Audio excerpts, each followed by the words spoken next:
នេះគឺជាទូរស័ព្ទដែលមានកម្រាស់ស្ដើងខ្លាំងប្រហែលទៅនឹងនេះមកបានតែប្រមាណសន្លឹកតែប៉ុណ្ណោះប៉ុន្តែអ្វីដែលផ្ទុយពីការស្មានរបស់យើងនោះគឺនៅក្នុងកម្រាស់ត្រឹមតែ 5.95 មីលីម៉ែត្រនេះគេនៅអាចរក្សាទំហំថ្មបានរហូតដល់ 5160 មីលីអាំពែម៉ោងបូករួមជាមួយនឹងសមត្ថភាពការពារជំរាបទឹកនិងធូលី IP65 បានថែមទៀតខ្ញុំទទួលបានបទពិសោធន៍ក៏ដូចជាអារម្មណ៍មានប្លែកច្រើនគួរសមដែរពីការប្រើទូរស័ព្ទដ៏ស្ដើងកម្រិតនេះអញ្ចឹងចង់ដឹងថា Infinix Hot 60 Pro Plus ដែលមានកម្រាស់ត្រឹមតែ 5.95 មីលីម៉ែត្រនេះគេអាចដាក់ចូលអីបានថែមគេដកអីចេញខ្លះចូលរួមស្វែងយល់ជាមួយខ្ញុំដូចតទៅមុនដំបូងខ្ញុំចង់ឲ្យបងប្អូនទាំងអស់គ្នាមើលពីកម្រិតស្ដើងរបស់ទូរស័ព្ទ Infinix Hot 60 Pro Plus នេះជាមុនសិនបើសិនជាយើងដាក់ទន្ទឹមគ្នាយើងនឹងដឹងថាកម្រាស់របស់វាគឺស្ដើងស្មើទៅនឹងកម្រាស់ SD card តូចៗរបស់ខ្ញុំហ្នឹងតែ3សន្លឹកតែប៉ុណ្ណោះហើយវាស្ដើងជាងសៀវភៅ passport របស់ខ្ញុំទៅទៀតហើយទម្ងន់ក៏ស្រាលខ្លាំងដែរត្រឹមតែ155ក្រាមទេខ្ញុំនិយាយតាមត្រង់អ្នកទាំងអស់គ្នាទូរស័ព្ទនេះនៅពេលដែលដាក់ចូលក្នុងកប៉ៅពេលខ្លះសឹងតែអត់មានអារម្មណ៍ថានៅក្នុងកប៉ៅរបស់យើងនឹងមានទូរស័ព្ទទៅទៀត Infinix Hot 60 Pro Plus ដែលខ្ញុំកំពុងបង្ហាញអ្នកទាំងអស់គ្នានេះគឺជាពណ៌ Titanium Silver ដែលមើលទៅសាមញ្ញតែប្រណិតហើយថ្លៃថ្នូរមែនទែន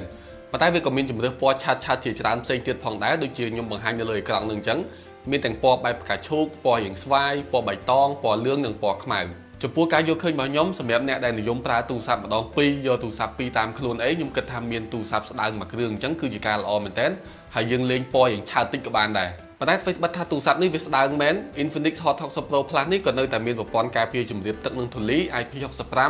អមដោយភាពធន់ទៅនឹងការធ្លាក់បានរហូតដល់កម្ពស់1ម៉ែត្រកន្លះថែមទៀតអេក្រង់របស់វាមានទំហំ 6.78 អ៊ីងជាប្រភេទ AMOLED 144Hz ដែលមាន resolution 1.5K ស្មើនឹង440 ppi អាចបង្ហាញពន្លឺបានខ្ពស់រហូតដល់ 1600 nits High Brightness Mode និង 4500 nits Peak Brightness ការពារពីលើដោយកញ្ចក់ Corning Gorilla Glass 7i នេះគឺជាអេក្រង់ដ៏ល្អមែនទែនអ្នកនរគ្នាទាំងការបញ្ចេញពណ៌ក៏បានដិតស្រស់ល្អទាំងការប៉ះបញ្ជាក៏រលូនល្អដែរអញ្ចឹងមិនថាអ្នកនរគ្នាយកវាទៅមើលវីដេអូយកទៅលេងហ្គេមឬក៏យកទៅប្រើបណ្ដាញសង្គមអីទេគឺ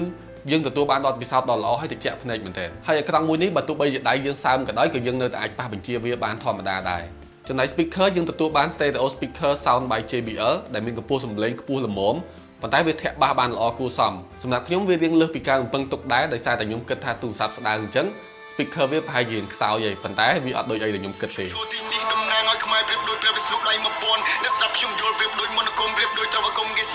Obvious, we start on that bridge right there, then jump down to that one that heads off to the right at 30 degrees, and then those two that look like two sides of a trapezoid. Geometry. Infinix Hot 60 Pro Plus នេះប្រើបន្ទះ chip MediaTek Helio G200 ដែលវាគឺជា chip ល្អបង្គួរមួយរចនានៅលើ architecture 6 nanometer អមដោយ RAM 8GB អាចពង្រីកបន្ថែម 8GB និងមានទំហំផ្ទុក 256GB ផ្គត់ផ្គង់ដោយថាមពលថ្ម 5160 mAh អមដោយឆ្នាំងសាក 45W ដែលមាននៅក្នុងប្រអប់ស្រាប់ចំពោះការសាកថ្មទូរស័ព្ទនេះមកពេញវាចំណាយពេលប្រហែលជាជិត1ម៉ោងទេបងប្អូនសម្រាប់កម្លាំងម៉ាស៊ីនប៉ុណ្នេះវាល្មមអាចឲ្យយើងប្រើប្រាស់ការងារទូទៅមើលបណ្ដាញសង្គមនិងលេងហ្គេមល្មមបានពេញចិត្តប៉ុន្តែការបញ្ចេញកម្ដៅក៏ដូចជាមិនខុសគ្នាអីពីទូរស័ព្ទយើងទូទៅដែរហើយចំពោះទំហំថ្មប៉ុណ្នេះអ្នកនរគ្នាអាចប្រើពេញមួយថ្ងៃបានយ៉ាងធូរចំពោះកាមេរ៉ាយើងទទួលបានកាមេរ៉ាគោលមួយគ្រាប់ដែលមានកម្រិតច្បាស់ 50 megapixel ប្រើ sensor ប្រភេទ Sony IMX 882ដែលមាន focal length 23mm aperture f1.8 និងកាមេរ៉ា selfie ដែលមានកម្រិតច្បាស់ 13 megapixel aperture f2.0 នេះអាចថាមិនមែនជាទូរស័ព្ទចម្បងទៅលើកាមេរ៉ានោះទេប៉ុន្តែរូបដែលថតចេញពី lens មួយខាងក្រោយនេះក៏មិនណយប្រមាណដែរវាអាចជួយទាញ dynamic range ជួយកាត់ទម្លាក់ highlight មិនឲ្យឆេះនិងអាចទាញពណ៌បានដិតស្រស់ល្អផងដែរជាពិសេសការថតរូប portrait គឺអាចកាត់ស្នាមត្រេបានស្អាតល្មមយើងអាចប្រើវាសម្រាប់ថតរូបពេលដើរលេងកម្សាន្តលក្ខណៈគ្រួសារឲ្យបានហើយចំពោះការថតវីដេអូយើងអាចថតបានខ្ពស់បំផុតរហូតដល់ 2K 30 fps ចំពោះមុខងារ AI ដែលមាននៅលើ Infinix Hot 60 Pro Plus នេះក៏មានច្រើនគួរសមដែរដូចជា AI Eraser 2.0 សម្រាប់លុបចំណុចដែលយើងអត់ចង់បានចេញពីរូបថត